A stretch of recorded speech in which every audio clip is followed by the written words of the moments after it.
So I'm going to do something a little different right now, since I have some of the time at the moment while I'm over at my mom's place, to do something called a little bit of a three-peat of photography stuff. So in these 3 videos, I'm going to probably do some stuff, give you some pointers in the sense of it to help you at least get your feet wet in the photography sense about that, or at least in some case, if you need to, if anything. So if anything, to start things off, I'm gonna do something that most photographers I've been seeing on this platform and other platforms alone do that, well, I'm actually not going to do. I've seen a lot of photographers do this whole thing of, what things to do and not do as a photographer. I'm not going to do that, because you can take that what you are. Because in some cases, there are some photographers who don't really do that, and there's some photographers who do it, and it works for them, if anything. So I'm going to tell you what I do in my photography that might benefit you. And if it works for you, it works for you. And if it doesn't, at least you tried, or at least you understand if it's not benefit for your favor. The first thing I do in my photography sense of it, when it comes to most of the people I work with, is I like to present myself as a photographer / entertainer. And let me explain to you. I love to be social. What got me into doing also photography is the fact that I also want to socialize myself with other people, because I'm by natural instincts an introvert. It's hard for me to communicate and socialize with people until it comes to the point that the ice breaks and I'm in full conversation mode. But at that moment, that's when people start realizing that I actually have a lot to say, when I finally get to know and am comfortable with people. And I want to do that, maintain that with other people in this business and in this industry, in the sense of it. So I also like to be a kidder and a jokester at times. So most times I like to do is what I like to call the humorous situations of it, which I like to consider myself a camera entertainer. So in this instance, when it comes to me doing photo shoots, I like to ask questions, get to know the model more than just being a pretty face. Sometimes I like to ask them also in the case of, what they're interested in, what got them into modeling. Or sometimes if it's certain things about them that distinctively instincts them a little bit, I'll ask questions on that. Now, of course, I'm a nerd, so one of the things I do find out is that they have any nerd interests like myself. Like, for example, my friend Cyrus here, she has a tattoo of the trident from the Triforce from Legend of Zelda.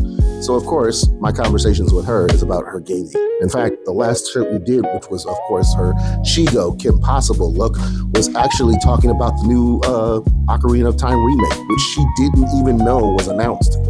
But no favor, no hate on her. But at the same time, I like to break conversations like these in the sense of it. But sometimes I'll also crack a joke or two if I do.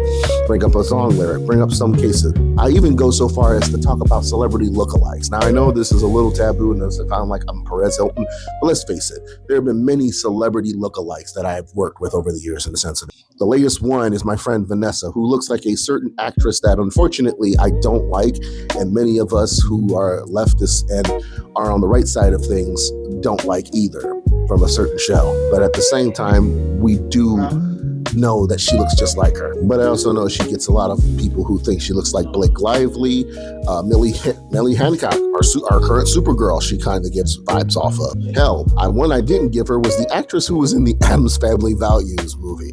The rival to Wednesday Addams in the camp. Yeah, I wish I had told her that, but at the same time, I don't think she's young. I think she's not old enough to know that movie.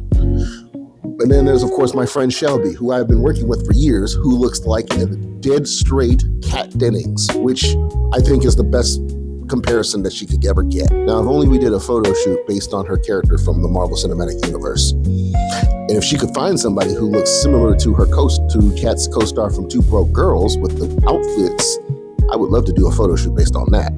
Just putting it out there, Shelby. But yeah, like stuff like that, I love to entertain in that case of it, if anything. So when it comes to conversations, I love to break it down to a point where me and the model is comfortable working with each other while we're still keeping that creativity. And again, the humor is always going to be there. I love cracking jokes with the models that I work with. I never want to make it too serious. If anything, of course, some tunes are playing in the shoot in the case of it, which I always want to tell my photographers, always ask a model if they have a playlist, whether they're on Spotify, Amazon Music, Pandora. Get a playlist, because you don't want to play the same trance music all the damn time. When I lived in Mesa, Listen, when I lived in Mesa, Arizona, the one thing I've noticed in most of the photographers I work with is trance music is the only thing they play. EDM trance music. And it's the generic stuff that you see on YouTube. And I'm saying to myself, I don't want this to look like it's a waiting room at a dentistry. I want this to feel like a good vibe of it. Sometimes I'm playing some of the music that I'm not even a fan of. However, I do have one rule, and it's no country music. That means I don't want to hear Jason Aldean. I don't want to hear Luke Combs. I don't want to hear even Taylor Swift. Sorry, Swifties, you're not welcome. Your music isn't welcome here. But I'll play some Gaga. I'll play some Blackpink. I'll play some La Seraphim. I'll play some rock heavy metal music. I have no problem playing some either Pantera or Kiss or any of that case about that. I'll play some Migos. I'll stomach some Drake if I have to, but at the same time, like most cases, hell, I'll even stomach some Doja Cat if I got to. The point being is that if you can make sure the music is playing for them that makes them comfortable, that is a big, big plus. Never try to keep a shoot silent in that sense of it. Sometimes I know there are photographers who will just play the music themselves and not give a recommendation. That's only if the model is open to any tunes. But try not to keep it limited to something that's off of YouTube with trance music. I mean, there's more than music than just trance music. Me saying trans so many times makes me sound homophobic, which I apologize to the trans community. My speech impediment is terrible. And last but finally not least, doesn't matter if it's a paid or a trade suit, this is what I do. I always show gratitude. I am a photographer of 10 years on the spectrum. Not a lot of photographers out there are on the spectrum, and if they are, not many broadcast the fact that they're on the spectrum. And I am a very gratitude person, if anything. One of the things I love to do is I always love to tell the models that I appreciate the work we do together. Whether it's a one-time shoot or it's a multiple-time shoot, the one thing I've always made sure is to appreciate every session. Because those models, whether it's trade or paid, they don't have to work with you. They can be obligated to say that they don't like you, they don't want to work with you, they don't find your work interesting to work with. You never know if it comes to the point that when it comes to you working with them, they don't even like the shots you do. I've had one shoot that it happened with. She was a fan of my work, but the moment that I shot with her, she hated every shot that we did. And from that moment on, we never worked together again. And at the same time, unfortunately, there was a lot of drama that happened afterwards from that.